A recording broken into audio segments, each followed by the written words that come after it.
माई के दूधवा जैसन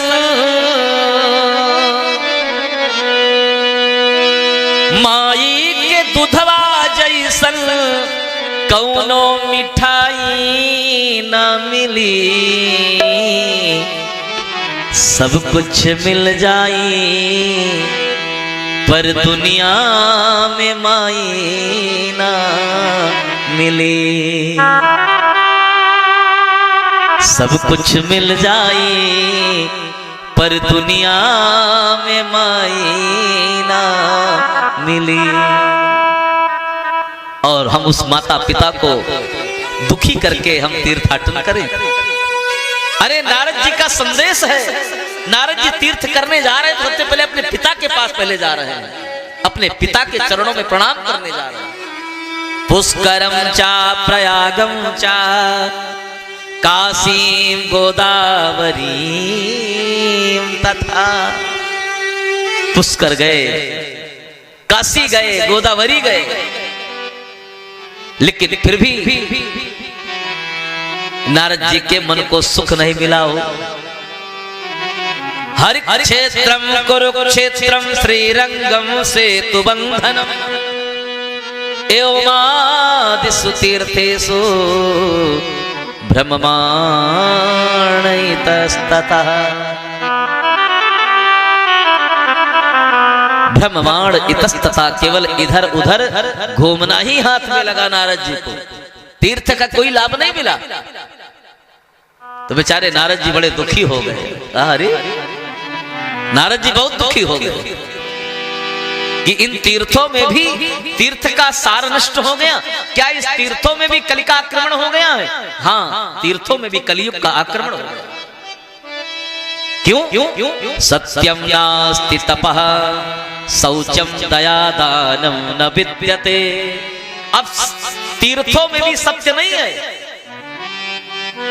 सत्यम नास्ति तपः शौचम पवित्रता नहीं है, दया नहीं है, दानम न वेद्यते। क्यों? कहा तीर्थों में भी कलियुग का आक्रमण हो गया है, तीर्थों में भी कलियुग का प्रवेश हो गया है। क्यों? अब तो तीर्थों में भी मंदः सुमंदमतयो। नारद जी कहते हैं कि मैंने देखा कि तीर्थों में भी कली का प्रवेश हो गया। कहा ये किसका आश्रम है? गेट पर लिखा है किसका आश्रम है, किसका है? कहा श्री त्यागी जी महाराज। आश्रम के बाहर लिखा है श्री त्यागी जी महाराज।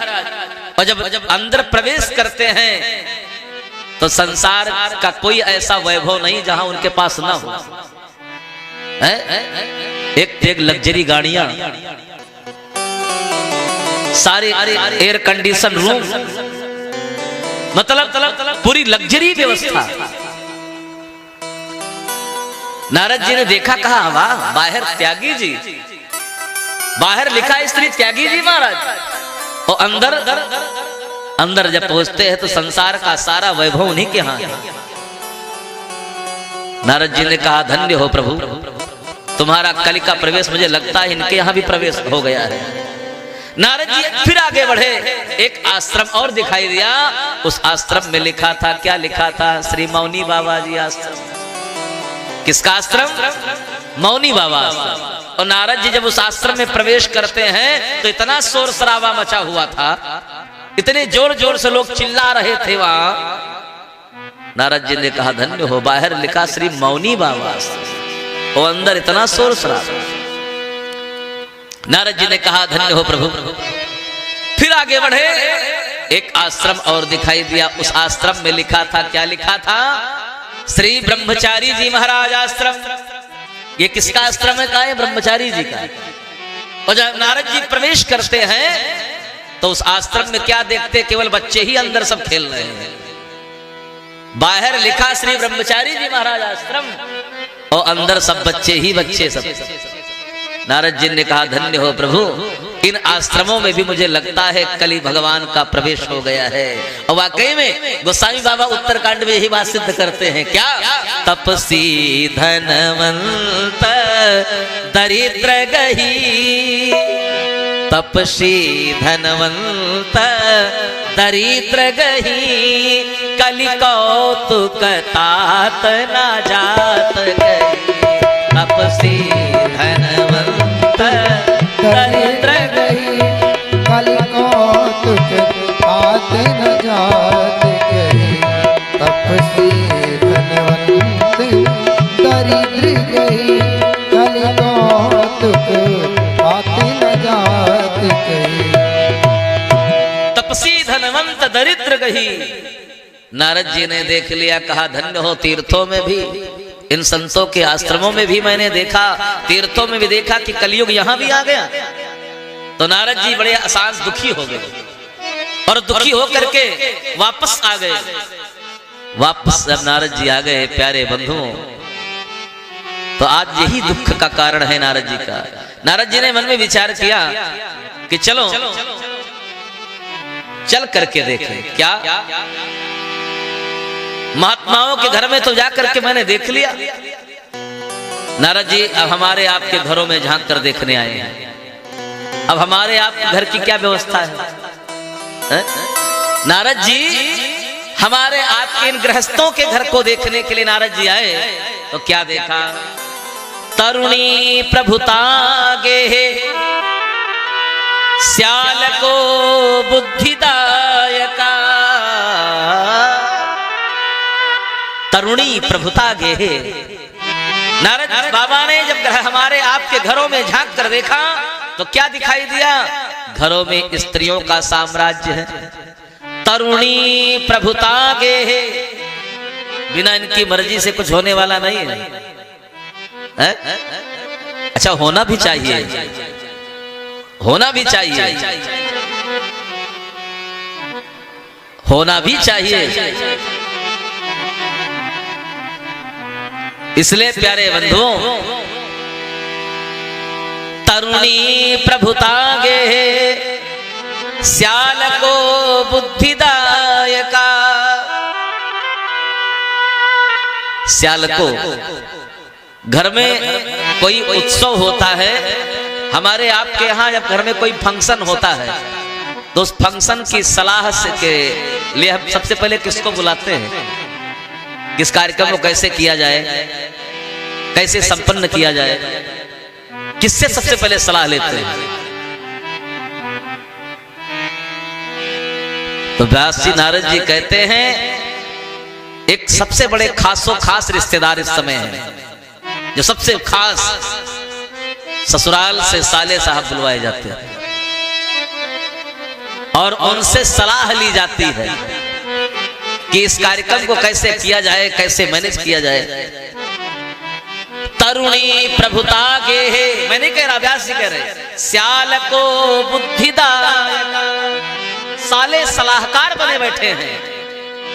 और फिर भी कन्या विक्रयणो लोभा दंपति नाम च कल्पना।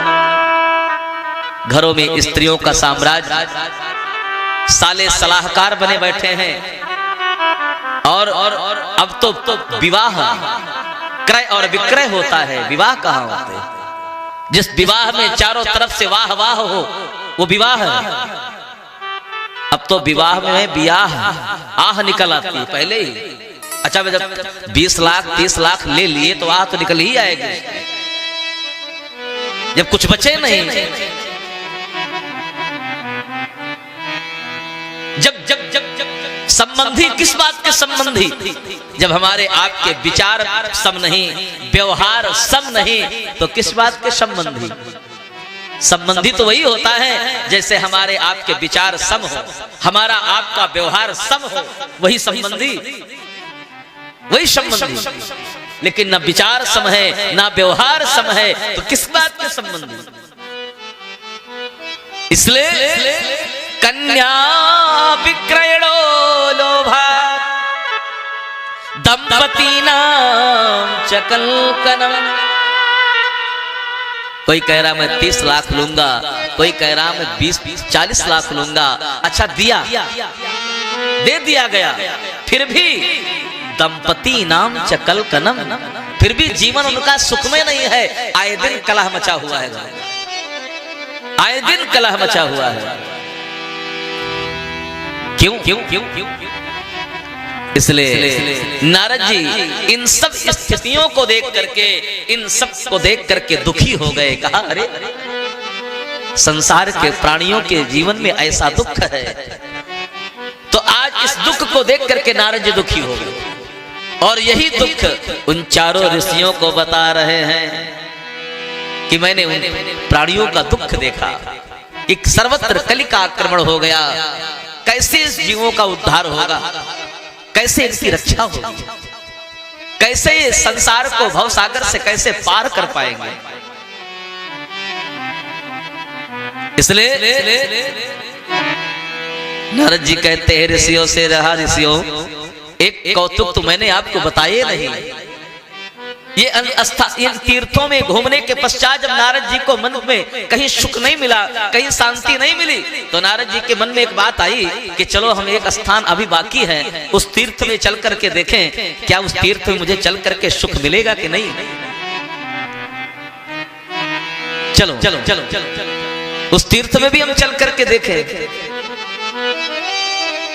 तो नारद जी उस तीर्थ में जा रहे हैं। उस तीर्थ का नाम क्या है? श्रीधाम वृंदावन,